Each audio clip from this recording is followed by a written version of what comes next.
여러분 안녕하세요. 저번 시간에 이어서 현경준 작가의 첫사랑 2편을 읽어드리도록 하겠습니다. 그 이튿날 인호의 아버지는 회사에 용무를 띠고 약 일주일가량 작정으로 출장을 떠났다. 언제나와 마찬가지로 인호의 가슴속은 말할 수 없이 어두워졌다.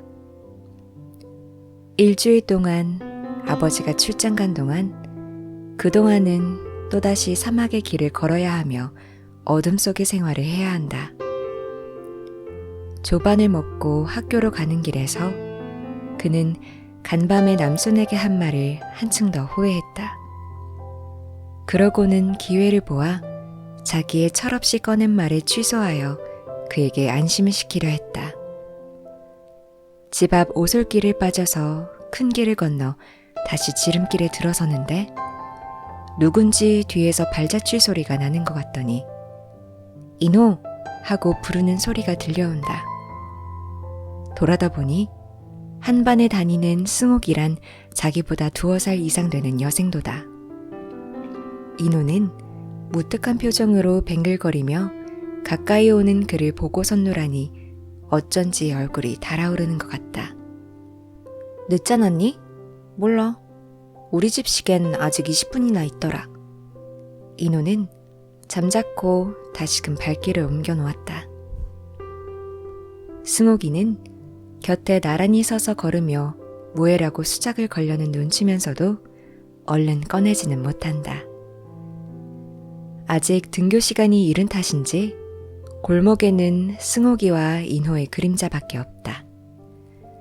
평소에는 한반에서 무심하게 대하여 왔지만 이렇게 외딴 골목에서 단둘이 나란히 서서 걷게 되니 어쩐지 가슴속이 가볍지 못하다. 자칫하면 앞서려는 인호의 걸음걸이는 저로서도 몹시 허둥거리는 것 같다. 승옥이는 그도 정작 가지런히 서기는 했으나 할 말은 생각나지 않는 듯 쉽사리 입을 열 줄 모른다. 그러다가 그는 겨우 용기를 낸 듯 너 어느 학교로 지원했냐? 하고는 인호의 얼굴을 할끔 곁눈질해 본다.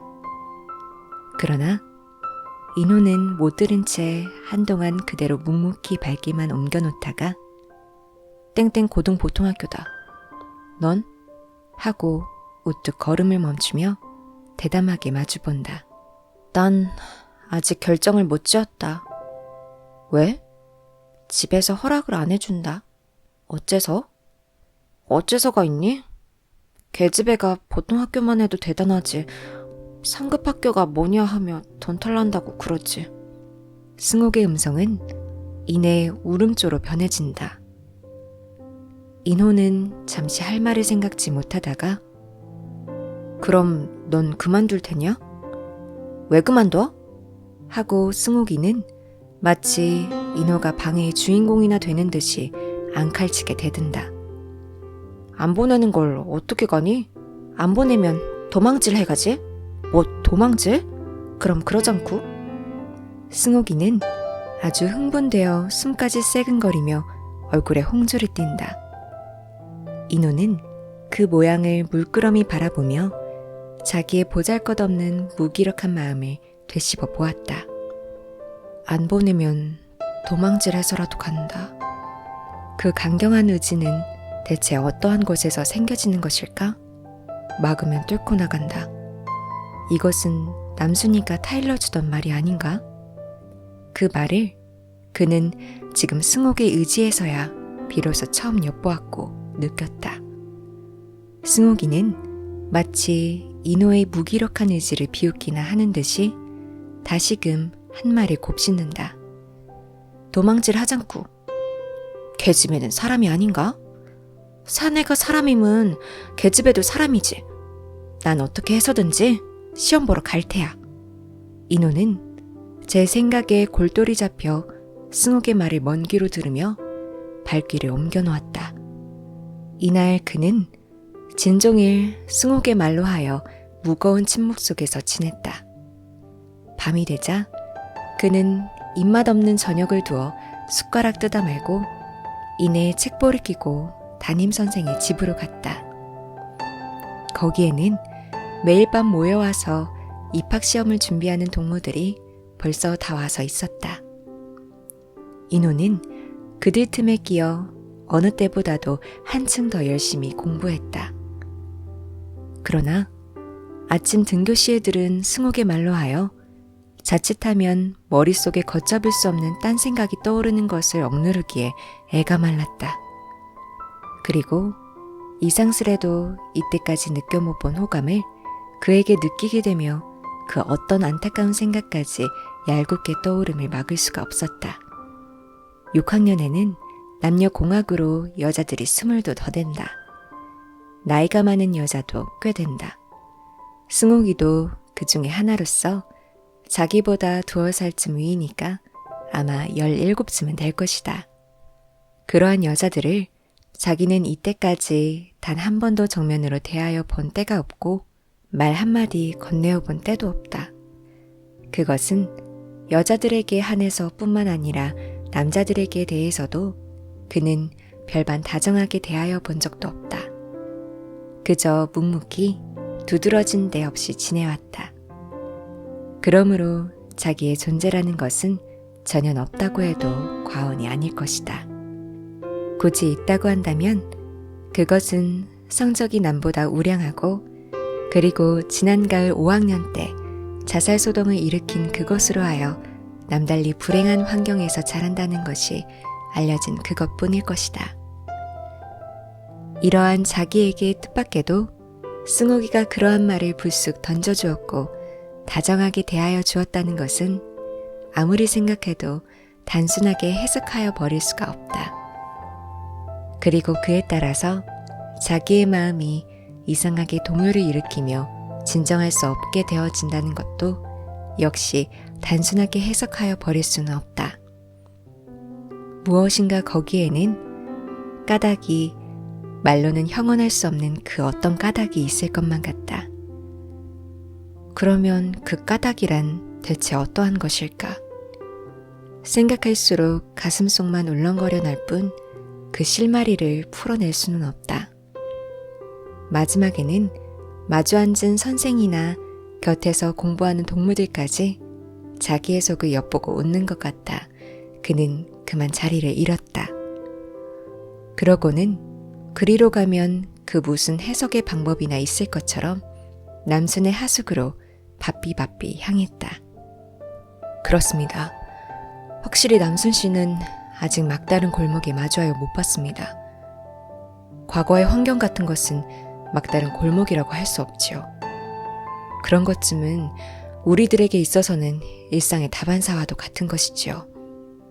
남순 씨가 비복의 몸에서 태어났다고 성도 바로 못하고 10몇 년이나 지내오며 저주와 원망의 생활을 하여왔다는 그것은 극히 사소한 일이죠. 우리에게는 보다 더 큰 막다른 골목이 있습니다. 그것이 지금 현재 우리에게 다다랐습니다. 청년의 말은 잠시 중단된다. 그러나 남순의 말은 반마디도 없다. 인호는 서먹하여 문 앞에 선 채 하늘을 쳐다보았다. 하늘에는 뜬 달보다 달빛이 한층 더 맑다. 청년의 말은 또 이어진다.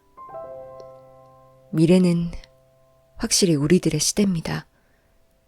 이 시대를 우리들의 품 안에 획득하려면 우리들은 썩어빠진 국악 속에서 용감하게 뛰쳐나와야 합니다. 만약 그렇지 않는다면 우리들은 막다른 골목에서 자기 파멸밖에는 볼 것이 없을 것입니다. 당신은 언제인가 그 계모 밑에서 화기 없이 지낸다는 아이의 이야기를 하셨죠. 나도 그의 이야기를 듣고 벅 가엽게 생각하며 동정했죠. 하지만 그런 것도 우리가 사실 냉정하게 생각한다면 값싼 동정분으로서는 안 됩니다. 우리는 그 애에게 동정을 하여 자기 안위를 얻는다기보단 그 애의 의지를 채찍질해야 합니다. 역경을 뚫고 나갈 그런 굳센 의지를 단련하도록 편달해 줘야 합니다. 모세는 언제든지 불 속을 지나야 한다고 그 애에게는 동전 같은 건 금물입니다. 채찍질을 해야 합니다. 좀 더 굳센 의지의 소유자를 만들기 위한 채찍질. 그러한 것이 절대 필요합니다. 그래서 안 된다면 할 수 없죠. 그건 희망이 없는 것이니까. 희망이 없는 것을 언제까지든지 동정을 하며 붙잡고 있을 수는 없으니까요. 인호는 더 들을 수가 없었다. 그는 나직히 한숨을 지은 후 조용히 돌아섰다. 어디든지 외딴 데 가서 실컷 울어보았으면 싶었다. 발길이 끊어진 조용한 거리를 걸으려니 문득 승욱의 환영이 머릿속에 떠오른다. 말할 수 없이 그리 원한다.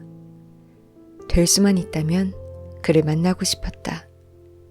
그러면 울적한 가슴속을 죄다 털어버릴 수가 있을 것 같다. 그러나 밤은 깊었다. 어떻게 하는 수가 없다. 또 있다 하더라도 정작 대하면 그럴 용기가 나올 것 같지도 않다. 힘없는 다리를 옮겨놓으며 집 앞에 이르니 부리에 덜커덕하고 대문 잠그는 소리가 난다. 뒤이어 계모의 종알거리는 소리도 들려온다. 빌어먹을 새끼가 못하게 지금도 안 온담?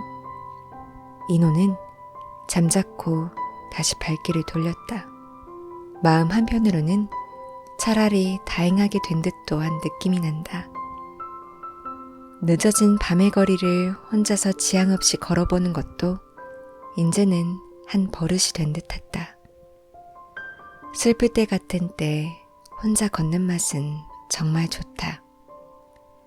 뜨문뜨문 매달린 전주의 가등이 몹시 정다워 보인다. 서산의 기운 달빛을 더욱 그리워 뵌다. 거리에는 고양이 새끼 한 마리 어른거리지 않는다. 지향 없는 발길은 부두 쪽으로 향해진다. 물결 소리도 한껏 정겹다. 보드에는 어선이 두어척 곤히 잠들고 있다. 인호는 기우는 달빛에 훤해진 바다를 하염없이 내다보았다. 해면은 늪처럼 평온하다. 자기의 마음도 그처럼 평온하고 안일하게 된 듯하다. 슬프지도 않고 그렇다고 기쁘지도 않고 아무렇지도 않다. 그저 일절을 말짱하게 씻어버린 것 같다. 많은 그러면서도 두 눈에서 자꾸 흘러내리는 눈물은 무슨 까닭일까? 그것은 제 자신으로서도 모를 일이었다. 여러분 구독과 좋아요, 알림 설정까지 눌러주세요. 감사합니다.